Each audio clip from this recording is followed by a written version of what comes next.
Allah describes وَالَّذِينَ كَفَرُوا أَعْمَالُهُمْ كَسَرَابٍ بِقِيعَةٍ يَحْسَبُهُ الظَّمْآنُ مَاءً. Allah says, as for those who've disbelieved, which can also be translated those who've buried away, meaning buried their light away. That's one of the other ways you can think of the word kufr. Anyway, those who've denied and have been ungrateful and have buried their light away, what about them? Well, they are like somebody traveling in the middle of the day in a desert, and they see a sarab, which means a mirage. So a man is thirsty, a woman is thirsty, lost in the desert, and they're trying to find a place to survive. And of course, in the hot sun, you start seeing waves where there are no waves. Things get a little watery looking in the distance, and that's a mirage. And because you're dying of thirst, you think that's worth something. And so يَحْسَبُهُ الظَّمْآنُ مَاءً, the desperately thirsty one runs towards that water, thinking that it's water. حَتَّى إِذَا جَاءَهُ, until the point where he reaches it. لَمْ يَجِدْهُ شَيْئًا, he found nothing there. It was just sand. It was a false image. فَوَفَّاهُ حِسَابَهُ وَاللَّهُ سَرِيعُ الْحِسَابِ. So Allah, and he will only find Allah there. He was looking for water, and Allah makes a strange turn in the example. He says instead of finding water there, he will find his master there. فَوَجَدَ اللَّهَ عِنْدَهُ فَوَفَّاهُ حِسَابَهُ. He'll find Allah there, and Allah will complete his account there. Allah will give him what he deserves. وَاللَّهُ سَرِيعُ الْحِسَابِ. And Allah is quick in taking the audit. Allah is quick in taking account of all the things you and I did. That's the first example. I haven't explained it yet. I just want you to know what it is first.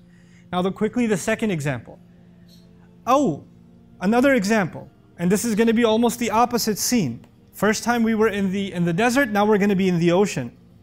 He says, كَظُلُمَاتٍ فِي بَحْرٍ. It's like layers on top of layers on top of layers of darkness out at sea. So we're not talking about the daytime now. We're talking about the nighttime. In the first example, it was clearly daytime because you don't see a mirage at night, you only see it in the day. And now you're out at sea and you're covered in layers of darkness. And then he says, في ظلمات في بحر لجي. Lujji means an ocean that is not merciful, that won't let up. Like the waves are getting violent and you're hoping it was just one bad wave and then things are going to calm down. But no, the waves keep getting worse and worse and worse. Until يَغْشَاهُ مَوْجٌ مِّن فَوْقِهِ. A wave overtakes him. A wave is so huge out in the middle of sea that it crushes whatever vessel he's in, whatever boat or ship that he's in. It's now underwater. And then مِّن فَوْقِهِ مَوْجٌ. On top of that wave that's already slammed you into the water is another wave throwing you deeper inside. Min fawqihi sahab. And on top of that there are thunderstorm clouds. In other words, when the clouds are there, that's an indication a storm is coming, right? People that are experienced at being out at sea, they can see the clouds and know, we got to get ready, things are about to get ugly. So Allah says that the waves are relentless and the storm's not letting up either. And this person, whoever they were, that poor soul, is being now drowned into the depths of the sea, in the middle of the darkness. And at the end of that parable, what does he say? إِذَا أَخْرَجَ يَدَهُ لَمْ يَكَدْ يَرَاهَا. You're all the way at the bottom of the sea, you can't even try and get up. You try to get up, another wave comes and slams you down. That's the problem. You could try to swim your way up, but there's another wave on top. And so he says, he's so much lost in the dark that when he takes his hand out, لَمْ يَكَدْ يَرَاهَا. It's almost as if he can't even see his own hand. وَمَنْ لَمْ يَجْعَلِ اللَّهُ لَهُ نُورًا فَمَا لَهُ مِن نُور. Whoever Allah didn't give light to, how can they have any light? Whoever Allah didn't furnish any light, how could they have any light? So these, like I said in the beginning, these examples can be confusing. You might say, what does he mean by all of this? But I first wanted to kind of paint this scene for you, these two parables, these two examples, and what they mean in brief translation. Now let's try to dig a little deeper and appreciate what's being said. Basically, in both of these cases, a person is not seeing what they're supposed to. One person's in the middle of day, it's bright outside, and yet they see things that aren't there. They see a mirage, don't they? Which is as good as being blind. You might as well be in the dark because it's not there. What you see isn't there. And in the other case, somebody's in the dark, they're at sea, there's not even moonlight because it's covered by the clouds, there's these waves, you're blind in another way. These are both sides of blindness. But why give two different sides of blindness? Because Allah is describing that on Judgment Day, people are going to come before Him that are the unfortunate cases are going to be of two kinds. There are going to be two kinds of unfortunate cases. So here's where I'd like for you to pay extra attention to understand what is going on in these parables. There are people who assume that they are in light. There are people that are like that person out in the desert, surrounded by light. You can't get brighter than the desert in the daytime, you know. So there are people that are in a good environment. They act religiously. They look religious. They talk religious. Their family's religious. Their community's religious. They're involved in the religious sense. They're involved at the masjid. They're, you know, so everything around them, they're not drinking alcohol. They're not in the party scene. They're not at the club. They're not in that scene. They're in a religious setting. They're in a spiritual setting. They're surrounded by light. And a lot of times we assume that people like that are straight one-way ticket to heaven. They're good. They've made it. They've got no issues. But unfortunately, even when you're surrounded by that much light, you know what happens sometimes? You start becoming delusional. You start thinking that the appearance of looking religious, the words that you use that make you sound like you're religious, the outside of your being committed to the faith, you look like you're pretty enlightened, doesn't actually say anything about what's going on the inside. There could be two very different realities. We have, unfortunately, in the Muslim world, this is something Allah comments exhaustively on in the Quran. I'll just oversimplify it for now. Basically what happens is you have people that look very spiritual, very enlightened, very religious, very committed to the faith on the outside. And they commit to those things that make them look that way. So clothing becomes very important. Appearance becomes very important. You know, pronouncing certain utterances becomes very important. All the things that other people can perceive become important. But there's something going on inside of you like greed, like jealousy, like pride, you know, like anger, like hatred. You can't see somebody else succeed, it bothers you. You don't feel even a little bit of sympathy when you're being ruthless to children in the family. You don't consider the people whose rights you're taking away because it's all personal, nobody's going to find out. You don't see it because it's not in front of people, so it doesn't matter. What is in front of people needs to look pristine. And what's going on inside is ugly. It's dark. And these people assume that because they're doing good things, they're volunteering, they even grew out a beard, they put the hijab on, they even memorized some Quran, they worked on their tajweed, all the outside stuff is pretty good. They start assuming also that Allah is going to really reward me for all of this. I'm doing pretty good. As opposed to this other person who can't even recite the Fatiha, as opposed to that other person who can't even do this X, Y, or Z. They don't even pray in the masjid or whatever else. You start comparing yourself thinking you're doing pretty good because you're in the light. And that, by the way, that sense of superiority is probably the worst of all of the other vices I mentioned. When you start thinking and I start thinking that I stand in a better place than another human being before Allah, that pride is actually a replica of the pride of the devil. Why did he say, I'm superior? You know, the sense of superiority, you know, تِلْكَ الدَّارُ الْآخِرَةِ نَجْعَلُهَا لِلَّذِينَ لَا يُرِيدُونَ عُلُوًّا فِي الْأَرْضِ وَلَا فَسَادًا وَالْعَاقِبَةُ لِلْمُتَّقِينَ. I'm being asked to move all of you forward, so move forward as much as you can.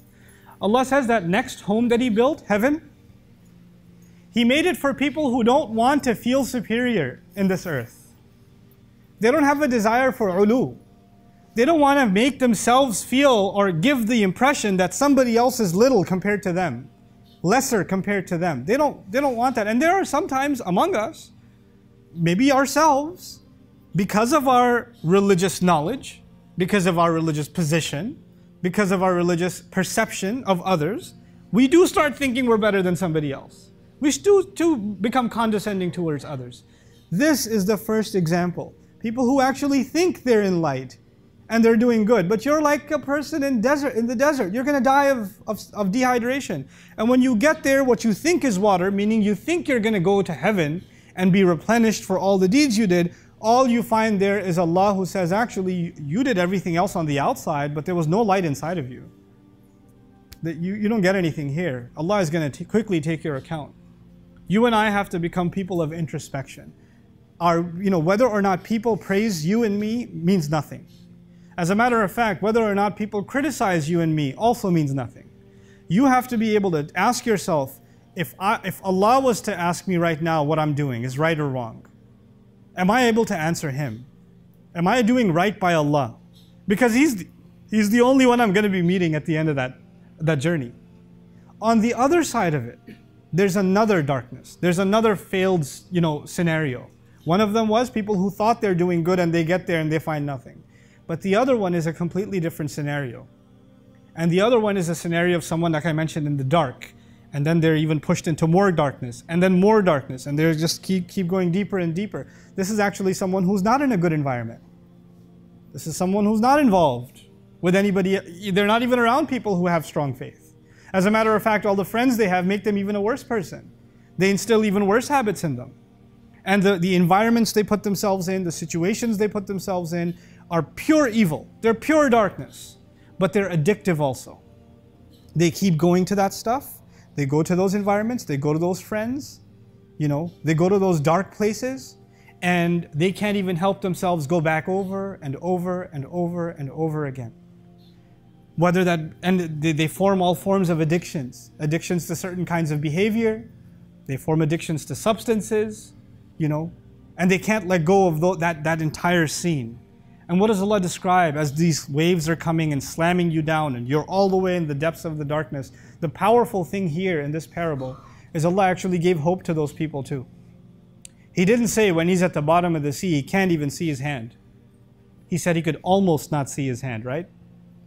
Your hand is a representation of what you do. Even in the depths of darkness, you could still kind of sort of see your hand. You know what that means? You still have some sense that this is wrong. What I'm doing is wrong. I shouldn't be doing this. I know better. I know I need to change. I'm humiliated by what I'm doing. I'm giving into something inside me that's very animal. I'm giving into something inside me that overtakes me, and I lose my connection with Allah. And every time I dive in, that connection gets hurt more and more and more and more. But every time it gets hurt, there's less and less light. But there's still a tiny bit of light left inside you that still lets you see. To help you understand this part better, our eyes are useless without light. If there are no lights on inside this room, and there are no windows, and there's absolutely no light, we are completely blind. Your eyes could be functioning perfectly, but there's no point. You're blind anyway because you are in the darkness. Allah is describing here, when you're in the bottom of the sea, when you're way down there, clearly there's no source of light, is there? I mean, it's already dark, it's already night, there are already clouds in the sky, and you're way deep down inside in the middle of the night. There should be zero light. You shouldn't say, I can almost see my hand. You should not be able to see your hand at all. The point is, you shouldn't be able to see your hand at all. But Allah is saying there's some light somewhere. The question then arises, where is that light? That's actually the light Allah put inside you and Allah put inside me, inside of our hearts. He put it there. It's not some outside light, it's inside you. And it's using that, and it's being dimmed away. It's weakened. It's been covered by a lot of darkness, but it's still enough for you to see somewhat that you're doing something wrong. There's still hope in you. That light Allah does not let die. Imagine, back in the day, what is light at nighttime? How do you have a light? You have a lamp. You have a candle. That's how lights used to work. Once you take that candle underwater, what's going to happen immediately? It's going to blow out. There's not going to be any source of light. But somehow this source of light in the depth of the ocean is protected. Even though it's in such a bad environment, it's still protected. It's been weakened, but it hasn't been suffocated. It didn't blow out. It didn't get washed away. That's the light that Allah protected inside you and inside of me, no matter how far gone you think you are and how far gone I think I am.